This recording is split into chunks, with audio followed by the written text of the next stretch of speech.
Vamos falar aqui sobre esse impasse, não, né? Essa conversa toda, essa aprovação dessas medidas aí ontem, da medida provisória de reestruturação aí da medida da MP dos ministérios, né? Reestruturação junto com o meu querido Joel. Hoje ainda, em princípio, a gente está tentando trazer o Joel, tá? Tentando trazer o Wilson aqui para trazer um pouquinho mais de bastidores para vocês aí do Congresso Nacional. O Wilson acompanhou ontem até de noite, o dia foi um dia extremamente movimentado, mas ele tinha que passar no CrossFit antes, mas deve estar chegando daqui a pouco. Vamos lá, gente. Então, o Lula aí tá, já falei para vocês, detido aí, né? Parado, preso. Eu ia usar preso de novo, mas aí fica parecendo que eu quero, né? Sei lá. Tá parado nesse negócio desse projetinho de vingança dele mesquinho. E, né? Primeiro veio aquela história de que ia ser o novo Mandela. Não sei se vocês lembram disso lá atrás. E agora tá vingativo e rancoroso, né? Como eu gostava de me referir aos meus próprios defeitos. E o Congresso está nadando de braçada, porque a articulação política que o Lula disse que faria não está sendo feita. Né? Rui Costa e Alexandre Padilha estão trocando pés pelas mãos, cada um fala uma linguagem, o Congresso não se entende e a Câmara dos Deputados tem um líder muito claro, que é Arthur Lira. Então, Arthur Lira está comandando a política nacional neste exato momento, enquanto Lula passeia por aí com democratas ditatoriais, né? Vamos lá, então, ó. A Câmara. E aí, o que aconteceu? Ontem, durante o dia, o governo liberou esses 1,7 bilhão de reais em emendas. E aí, lembrando, né, gente? Emenda parlamentar não é necessariamente. Quer dizer, não é ilegal, ponto. Né?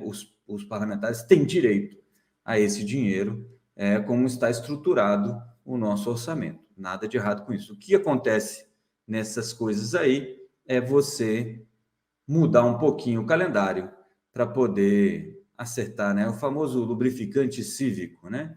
Para acertar um pouquinho as ideologias. O fato é que ontem o pessoal reclamou demais dessa história. E aí, depois dessa liberação de 1,7 bi, que foi um recorde, né, desde o começo do governo Lula, no mesmo dia, o Congresso aprovou aqui com 330... Não, pode... foi mal, Joel, tenho que induzir você ao erro. O Congresso aprovou aí por 337 votos contra 125 e uma abstenção o texto base que reestrutura a MP da esplanada dos ministérios. E aí, é importante notar isso. Isso virou uma confusão tão grande, isso, que aquela história de, tá esvaziando o Ministério do Meio Ambiente, povos originários, rapaz, ninguém nem prestou atenção mais nisso. E passou desse jeito mesmo, tá? O Senado vota hoje de manhã essa medida. Lembrando, né, gente, só para deixar claro aqui minha opinião sobre isso, não acho que o Legislativo tenha que gerir esse tipo de coisa. Se o governo acha que deve ter 150 ministérios, que assim o faça. Não é do legislativo essa definição. Né? Vai ter 150 ministérios, cada um com uma pessoa, e que assim seja. Né? Se ele acha que vai trabalhar melhor, é assim que ele vai trabalhar. O legislativo tem outras funções nessa tripartição de poderes. Aí ontem a gente falou um pouquinho sobre isso.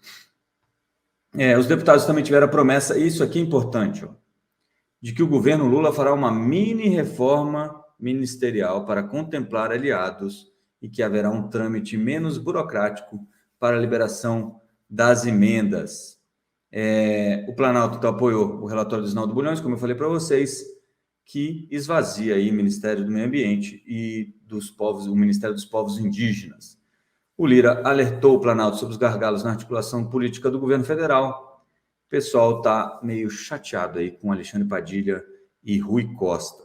Beleza? Então, mas acabou aprovando, como, assim, chegou a virar uma dúvida isso, que não deveria ter sido, mas chegou a ser uma dúvida. E foi muita reclamação ontem, né? Houve muita reclamação ontem no Congresso Nacional, principalmente na Câmara dos Deputados, pela falta de cuidado do governo Lula com a articulação política. Eu já tinha falado isso para vocês ontem mesmo, foi ontem, foi anteontem, a gente se referia nesse Morning Call aqui como o Lula de costas ao Brasil. E ontem parece que o pessoal resolveu fazer ele virar de frente para o país, né?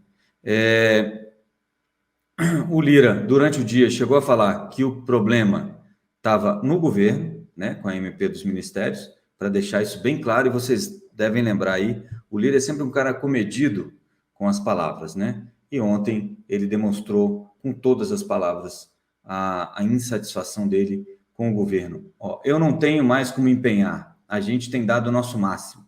Não deverá a Câmara ser responsável pela falta de organização política do governo, a insatisfação generalizada com a articulação do governo, disse o Lira. O governo tem 130 votos no plenário desta casa. Quer dizer, 130 não aprova nada, amigo. Nem para síndico você vence com 130 votos, tá bom? E o governo Lula tem que acordar. Ou está apostando, quem sabe, no judiciário. Será? Ou ainda, aí, ó, tá aí, cadê? Para outro lado, para cá. Hoje de manhã, a Polícia Federal, então, iniciou uma operação, coincidentemente hoje pela manhã, em Alagoas, para investigar irregularidades que teriam ocorrido entre 2019 e 2022 em processos licitatórios relacionados ao fornecimento de equipamentos de robótica para 43 municípios de Alagoas, do nosso querido Arthur Lira, e o dinheiro oriundo do FNDE, que foi presidido por Marcelo Lopes da Ponte, ex-chefe de gabinete do ex-ministro da Casa Civil, Ciro Nogueira, que é colega de partido do Lira, né? Será? No Brasil acontece esse tipo de coisa? Vocês veem isso acontecer?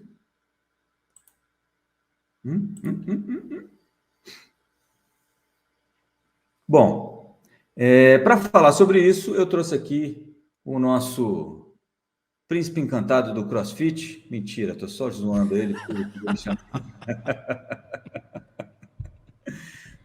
O homem que mais entende de Congresso Nacional neste país, Wilson Lima. Wilson, muitíssimo obrigado. Sei que você tem várias, como é que se diz, uma agenda concorrida. Muito obrigado por ter separado esse tempinho para nós aqui. Antes de mais nada, quem não assistiu o Papo Antagonista ontem, o Wilson estava brilhante, né? Wilson e Graeb, é claro, mas como estou com o Wilson aqui, vou fazer às vezes de Wilson, de qualquer maneira. O Wilson estava brilhante com toda a análise dele sobre o que estava acontecendo na Câmara dos Deputados nesse dia, que foi um dia estranho. E a pergunta, Wilson, que é bem facinha: o Lira é uma segunda versão do Cunha? Será? É o Cunha do Lula? É o que o Cunha foi para Dilma? Bom dia. Bom dia, Rodrigo Oliveira. Bom dia para você que está no nosso chat. Estou vendo aqui que tem muita gente que acompanha a gente no papo, que está por aqui. Dá licença, deixa eu pedir passagem, afinal de contas, né? Estamos em Sucupira, né, meu amigo? Então, assim, eu preciso ainda tirar meu passaporte. Enquanto não tiro meu passaporte, vai no visto mesmo, né? E obrigado pelas palavras. Ô, Rodrigo Oliveira, você é o nosso muso dos mercados, homem do triatlo, né? Aqui só tem atleta, que a Kisa aqui, que faz academia às 4h30 da manhã, né? Inclusive ela tá rindo aqui nos bastidores, assim, é isso aqui. Para aguentar esse ritmo do antagonista, gente, só assim, né? Só correndo 20 quilômetros, fazendo triatlo, crossfit, é isso, né? Daqui a pouco a gente contrata o Paulo Cintura para redação. Mas vamos lá. Vamos parar de churumelas, parar de falar groselhas. Sim, Rodrigo, o Arthur Lira ele é assim, o Cunha do Lula. Porque é o seguinte, vamos lá. Inclusive, desde 2020, perdão, quando o Lira começou a ascender no poder ali na Câmara, já se falava que ele era um Eduardo Cunha versão melhorada. E tudo que está acontecendo, e tudo que aconteceu ontem, mostra que o governo federal está refém da articulação política do Arthur Lira e que o Arthur Lira perdeu a paciência. E eu estava anotando umas coisas aqui, Rodrigo, sobre algumas observações que você fez no teu comentário. Está ficando para mim cada vez mais claro que o governo Lula joga para a plateia para tentar esvaziar o poder do Eduardo Cunha. Quando você tem do Eduardo Cunha, perdão, do Arthur Lira. Quando você teve a operação hoje da Polícia Federal, é bom lembrar que essa operação ela precisa ser combinada a uma decisão do Supremo Tribunal Federal de ontem de liberar para julgamento um outro processo em que o Arthur Lira ele pode se tornar réu e responder pelo crime de corrupção passiva de um escândalo do metrô de São Paulo, metrô de Alagoas, perdão. Então, assim, não, metrô de Alagoas não, perdão, sobre o escândalo de corrupção passiva relacionada a desvio de recursos de obras viárias, melhor dizendo. Então, há todo um movimento, sim, de alguns aliados do Lula contra o Lira, para tentar esvaziar o poder do Arthur Lira. Qual é o grande ponto? E aí que nós temos essa tensão entre executivo e legislativo. O Lira deixou ontem muito claro para o Lula que o Lula vai ter que pagar uma fatura alta para aprovar projetos relativamente simples. Isso é que é o detalhe importante dessa confusão toda, Rodrigo, porque ontem, depois da aprovação, eu vi vários integrantes do PT, alguns aliados do governo, inclusive teve até assessor do Lula que me mandou mensagem dizendo, olha, viu como é que nós conseguimos aprovar? Viu como é que o Lula entrando na jogada, ele ia conseguir desenrolar esse imbróglio? Só que detalhe, ele desenrolou esse imbróglio tendo que aceitar o esvaziamento da esplanada dos ministérios, aceitando o esvaziamento do Ministério dos Povos Indígenas, aceitando o esvaziamento do Ministério do Meio Ambiente, aceitando a mudança da FUNASA, que era outra reivindicação do Centrão, porque houve uma mudança ali, né, nesse projeto da esplanada, liberou a emenda, prometeu mudar a metodologia de liberação das RP9s, né, do orçamento secreto. Na prática, o governo Lula agora ele prometeu criar um instituto que seja que substitua as emendas RP9, não do jeito como está hoje, né, só para a gente entender. Hoje, como é que funciona essa questão da liberação da emenda? O governo federal tem um projeto, e aí o governo federal convida o deputado a assinar aquele projeto. Olha, eu tenho uma casa aqui, sei lá, eu tenho um projeto do Minha Casa Minha Vida que eu vou entregar 20 casas populares. Deputado, você quer incluir sua emenda para esse Minha Casa Minha Vida e na hora da inauguração você aparece lá cortando a faixa? O deputado, ok. Só que para o deputado não faz sentido você indicar uma emenda de um projeto já em elaboração ou já elaborado. Para o deputado, faz mais sentido ele indicar a emenda do projeto que ele quiser, né? Que ele crie, entende? Então, aí que, inclusive, é o ponto nevrálgico do orçamento secreto. Então, o governo Lula prometeu mudar essa metodologia, estão criando aí uma forma de como fazer essa liberação de emendas, né? Dando ao parlamentar um pouco mais de autonomia. E o governo Lula ainda prometeu como está no texto aí, né, Rodrigo, uma possibilidade de reforma ministerial. Agora, só que tem mais um detalhe nessa confusão toda, Rodrigo, que é o seguinte: o Lula, no momento em que ele prometeu algo para o Centrão e prometeu algo principalmente para a União Brasil, que é o ponto de maior dissidência desse governo, porque é uma bancada de 59 parlamentares e você tem fiéis, de fato, 2 ou 3, né? Inclusive, acho que depois, não sei se o Jojo consegue, não sei se o Jojo ou se o Matheus consegue recuperar. Eu lembro, Rodrigo, que eu escrevi uma matéria em janeiro, estamos em maio, eu escrevi uma nota em janeiro dizendo o seguinte, que líderes do União Brasil diziam em janeiro que o governo Lula só teria 5 votos do partido. A votação do Marcos do Marco dos Povos Indígenas mostrou que, inclusive, que essa matéria estava até otimista, né? Porque só teve 2 votos. Foram 2. Só teve 2 votos. Então, a matéria até que estava até otimista, né? Enfim, então, o governo Lula vai precisar... exatamente, está aí, olha aí. Ó. Quando é que foi essa matéria? 30 de dezembro, olha aí. Ó. matéria do final do ano passado.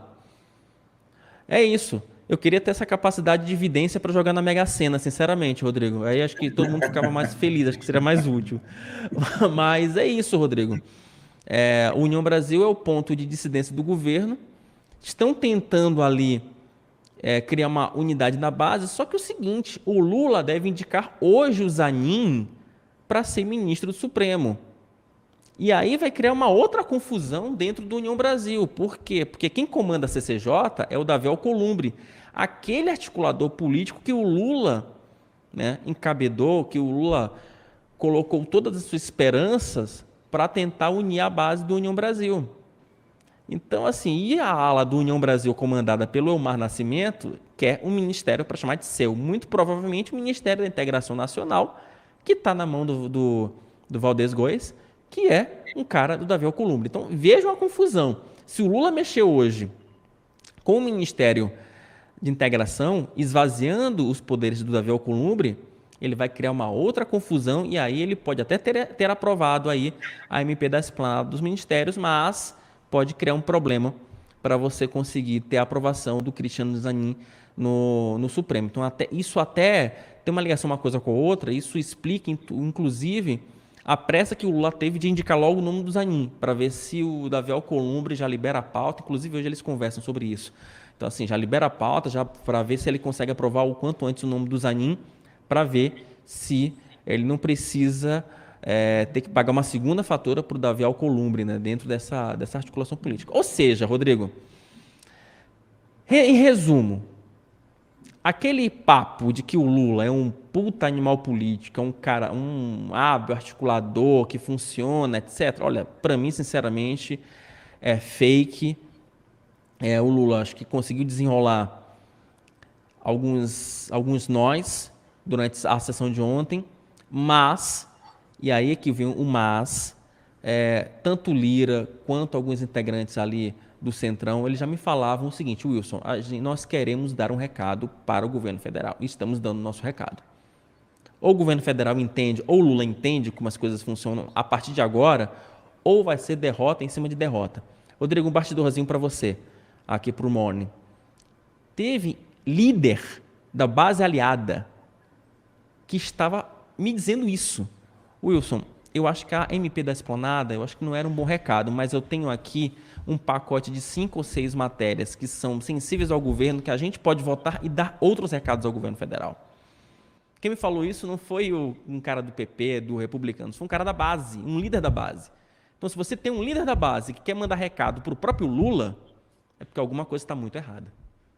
Ô Wilson, como é que essa operação da PF hoje e a retomada ali do julgamento do Lira lá no STF se conversam? Será que tem né, o executivo utilizando a PF para constranger? E será que tem uma aposta do Lula ou do governo em uma aproximação maior com o judiciário para diminuir o protagonismo do legislativo? E aí, lembrando até, agora vou estender um pouquinho isso aqui para uma parte um pouquinho mais polêmica, na Venezuela foi uma das coisas que foram feitas, né? Você alia o judiciário com o executivo e você vai, aos poucos, transformando o legislativo no que você quiser, porque você caça mandato de um, caça mandato de outro. Aliás, a gente tem o caso aí emblemático do Deltan também recentemente. Como é que isso tudo, para você aí, com quem você tem falado, como é que o Congresso já viu esse movimento? Rodrigo, assim, de forma não explícita, assim, dessa forma como estamos vendo hoje, ainda não, tá? Tem uma frase de um político maranhense, eu estou trazendo isso porque algumas coisas elas se unem, né? Tem uma frase de um político maranhense chamado Vitorino Freire, que fala: para eu conseguir constranger qualquer adversário, eu só preciso ter contato de um delegado e de um fiscal tributário, né? É bom lembrar, Rodrigo, e nós vivemos no Brasil das coincidências extremas, quem é o ministro da Justiça hoje do Lula? Flávio Dino. O nosso, como é que se fala? O nosso vingador, né? Vingador, nosso integrante dos Vingadores, Flávio Dino. Ele faz parte ali do núcleo duro do governo federal. Ele, Rui Costa e o Alexandre Padilha, né? O Flávio Dino vinha sendo cobrado já há algum tempo a apresentar algum resultado do Ministério da Justiça, porque, segundo alguns integrantes do Palácio do Planalto, o Dino ele brifa mal o presidente da República. Então ele tem essa cobrança. Eu posso dizer aqui que houve ingerência, que houve algum tipo de intervenção na Polícia Federal? Não. Mas vivemos no país das coincidências, em que o roteirista do Brasil adora uma surpresa. Então, você ter uma operação da Polícia Federal que mira o Arthur Lira, e já estão dizendo que essa pode ser inclusive a primeira, né? Estão dizendo que pode ser que tenhamos até outras, né, que mirem o presidente da Câmara. Juntando isso com essa decisão do Supremo, no momento em que o Lula faz um churrasco com integrantes da Suprema Corte para falar sobre a indicação do Cristiano Zanin, é no mínimo estranho, sabe? É bom lembrar, Rodrigo, que durante a Operação Lava Jato, o Lula, isso tá lá, tá no processo. Em vários áudios, o Lula foi flagrado cobrando integrantes do governo federal sobre as ações da Polícia Federal. Então, eu não duvidaria que isso de fato ocorra. Eu não duvido que isso aconteça. Mas eu trabalho com fatos. Nesse momento, nós temos elementos que ligam uma coisa com a outra. Agora, eu não posso falar de forma cabal. Olha, os caras vão apertar o Lira vão achacar o Lira na instância judicial para que ele amenize o tom no Poder Legislativo. Só que tem um detalhe, Rodrigo. Tendo o governo Lula ou não culpa no cartório, a questão é o seguinte, amigo. O Lira, ele é um cara extremamente vingativo. Ele tem como característica, e aí se você conversar com qualquer parlamentar de alto, médio ou baixo clero, ele vai te falar basicamente o seguinte. O Lira, ele é um cidadão vingativo, mas é um cara que cumpre acordo. Então, se você falar, Rodrigo Oliveira, se você conversar com o Lira, falar, ó, Lira, eu vou almoçar com você, eu pago o teu jantar hoje. O Lira, beleza, Rodrigo, o jantar de amanhã, deixa comigo que eu pago. Se você vai lá e paga o teu jantar, o Lira vai ser o primeiro. Não, ok, semana que vem a gente se encontra e beleza, tá aqui o teu jantar. Se você não faz isso, meu amigo, ele te retalia. Então, quem tem a arma, quem tem o poder ali de pautar o poder legislativo e pode criar constrangimento ao governo federal é o Lira. E tenha certeza, Rodrigo, que o Lira está atento a todos esses passos e se há coincidência ou não, o Lira vai colocar isso na conta do Palácio do Planalto. Porque tem um detalhe, não nos esqueçamos que há uma disputa velada entre Lira e o Renan Calheiros. Renan Calheiros entende a engrenagem do Aliás, governo federal. nem tão velada, né, Wilson? Porque É, o Renan outro dia estava acusando o Lira de bater na esposa e etc e exato. tal. Exato. Então tem uma disputa ali. Foi aquilo que eu falei ontem no papo, né? Se você quiser estragar a festa de alguém, convide o Arthur Lira e convide o Renan Calheiros para dividir a mesma mesa. Então você tem uma disputa ali entre os dois. E o Renan Calheiros tem feito de tudo nos bastidores para constranger o Arthur Lira. Então, não duvide que o Lira vai colocar essa história da Polícia Federal e da ação do Supremo na conta do Palácio do Planalto via Renan Calheiros.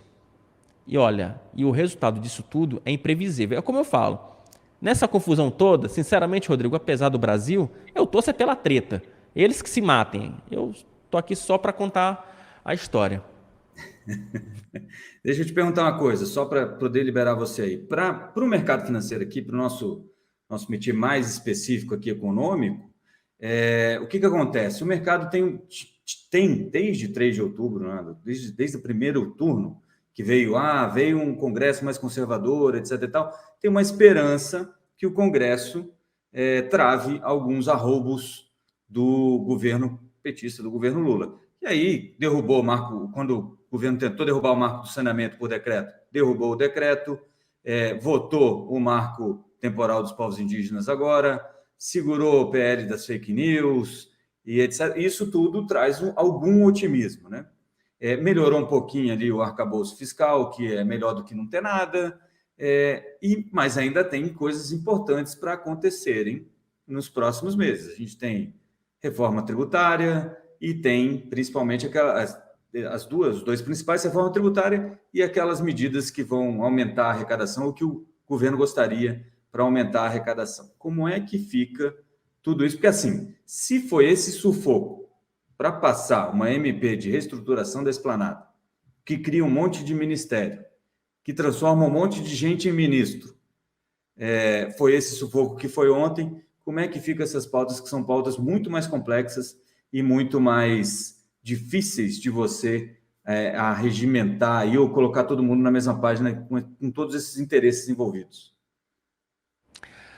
Rodrigo, a gente precisa entender que a partir de agora e a votação, e aí eu acho que nós temos um marco importante para a gente analisar, que é o marco temporal das terras indígenas. Aquela votação, para mim, ela foi o divisor de águas, ela é simbólica. Porque quando você tem 283 votos contrários ao governo, numa pauta sensível ao governo, a pauta ideológica do governo, que também tem ligação com a economia, ali você tem o tamanho do Congresso liberal. Então, aquele marco, inclusive o Lira mostrou isso para o Lula, né? Ali você tem esse marco de votação, e ali você mostra de forma muito clara que o Brasil hoje vive um parlamentarismo de fato, né? E que o presidente da República, hoje, ele é uma figura mais decorativa do que ele imaginava.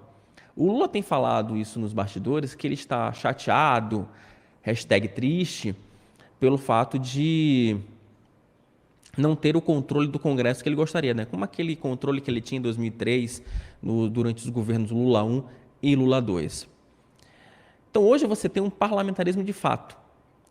Então, Rodrigo, o que a gente tem que analisar agora, que a gente tem que colocar na balança, é que qualquer medida de caráter econômico vai ter como pêndulo a relação do Congresso com a economia. Então, por isso que eu acho que algumas pautas, como a reforma tributária, como você falou, e também a questão das arrecadações, essas pautas elas tendem a passar não por uma articulação política do Lula, mas porque nós temos um Congresso que tem um caráter um pouco mais liberal.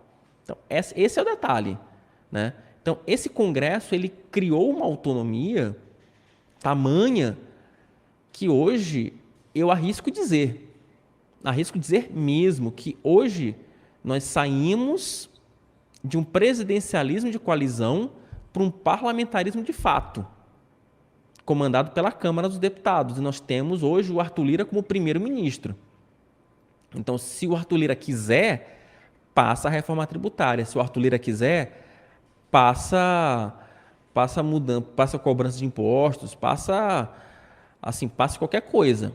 Se o Lira não quiser, não passa. Então, assim, hoje o poder de fato não é do Lula, é do Arthur Lira. Então, é um processo que vem se construindo nos últimos 10 anos. De novo, aí retomando a pergunta que começou o nosso bloco, né, Rodrigo? Você tem o Eduardo Cunha que comanda, que vira líder do MDB em 2013, ele fortalece esse bloco, né? Ali no a Lava Jato descobre algumas coisas, mas como é que funcionava esse esquema, né, de compra de apoio parlamentar. Então o Eduardo Cunha vem em 2013, 14, 15, até ser cassado em 2016, e a partir de 2016 o PP toma conta desse centrão fisiológico que hoje se culmina nesse parlamentarismo de fato, né? Não existe um plebiscito, né, oficialmente. Nosso regime hoje ainda é presidencialista, na teoria, porque na prática o que nós vivemos é hoje um parlamentarismo nas avessas, né, digamos assim. Então, a pauta ela vai depender basicamente do Lira, sabe? E a reforma tributária, Rodrigo, na semana que vem deve ser apresentada aí algumas diretrizes, né, do texto do Aguinaldo Ribeiro. E já estão dizendo, ontem no Congresso já dizia-se que a reforma tributária pode subir no telhado. porque o governo não tem maioria, o Haddad vai ter que entrar na articulação. Há muitos interesses em disputa, né? Estados não querem perder arrecadação, municípios não querem perder arrecadação. É, se não me engano, me corrija, por favor, se eu estiver equivocado. A Secretaria de Fazenda de São Paulo questiona esse modelo de IVA porque ele acha que vai centralizar na União e isso pode complicar a arrecadação dos estados e municípios, então tem muita coisa envolvida. Então, o fato do Agnaldo Ribeiro já sinalizar que, num primeiro momento, ele vai apresentar um protocolo, uma diretriz para aquilo que deveria ser uma reforma tributária, eu acho que é um indicativo muito concreto de que o projeto pode ser que suba no telhado. Mas, de novo, vai depender muito da capacidade de articulação do Arthur Lira. É isso, Wilson. Vou liberar você aí. Muitíssimo obrigado. Força Lira, né? Parabéns É ao Lira, é ruim, engraçado aqui. eu falo, é perigoso quando o cara que vai defender você é o presidente da Câmara, né? É sempre estranho quando a gente fala isso. Mas, por enquanto, é o que está acontecendo, né? É exatamente isso, Rodrigo. Acho que assim, o Lira já deu muitos recados ao Palácio do Planalto. A agenda ideológica do PT, ela não vai passar. E esse é um ponto. Talvez, se existe um fator positivo nessa confusão toda, é que o Lira deixou muito claro. Qualquer loucura que o PT tentar emplacar, ele vai ser derrotado. E, de novo, quando eu falo que o Lula e sua base ali, o Lula é um animal político? Não, gente, esqueçam. Aquele Lula de 2003 não existe mais. Uma frase que eu escutei ontem, conversando com deputados, e que eu achei até um pouco engraçado. Falou, gente, ô deputado, esse tipo de erro é um erro muito amador. Você não acha estranho? Ele falou, Wilson, sinceramente, o Lula nesse momento está mais preocupado em ser um bom marido do que ser um bom presidente. Então, é o que temos para hoje. O Brasil perde para a Janja, é isso? Vamos lá. É isso. Assim tá difícil, tá difícil. Mas é isso que eu queria compartilhar com vocês aí. O Wilson, como eu falei aí no comecinho, quando chamei, o cara mais informado sobre bastidores em Brasília, o melhor jornalista aí que eu conheço de Congresso Nacional, é um cara que está por dentro de tudo que acontece lá. Então, se vocês têm alguma dúvida, o Wilson é um cara que vocês têm que procurar. Depois eu passo o WhatsApp dele aqui para fãs e curiosos. Mentira, não posso fazer um negócio desse, que o telefone dele nunca vai parar.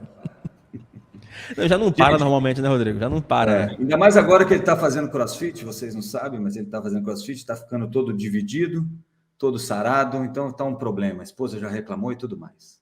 Não, daqui a pouco eu falo pra Kiz ali, né? Falo, Kiz, daqui a pouco me dá umas dicas para ser digital influencer. Né?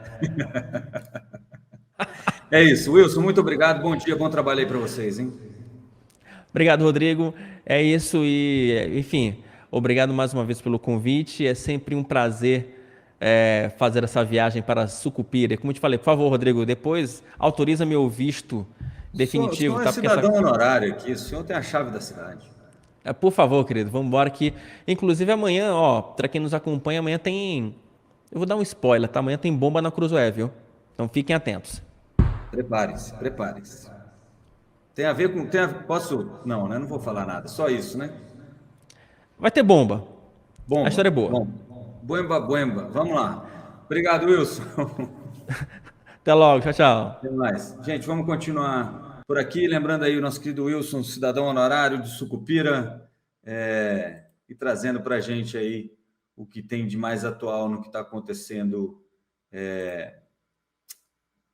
nos bastidores do Congresso.